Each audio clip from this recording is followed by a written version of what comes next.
अस्सलाम वालेकुम नाज़रीन, मैं रिजवान रफीक बाजवा रोशन साहब वेलफेयर न्यूज़ नेटवर्क की जानिब से आपकी खिदमत में हाजिर हूँ।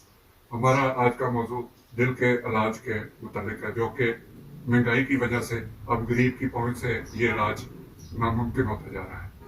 लेकिन मेरा एक छोटा सा मशवरा है कि आप इस दिल में नफरत के बीज ना बोएं, इसमें मुनाफिकत और झूठ को जगह न दें और हसद की आग में इसको ना जलाएं।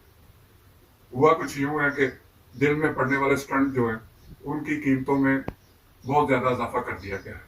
15 किस्म के स्टंट जो हैं वो 25,000 से 1,40,000 तक उनकी कीमत पहुंच गई। आम आदमी की पहुंच से बहुत दूर है। इसलिए बेहतर यही है कि अपने दिल की हिफाजत करें, इसे खुश रखें और दिल को खुश रखें ताकि आप दिल को लगने वाली बीमारियों से बच सके और खुशगवार जिंदगी गुजारें।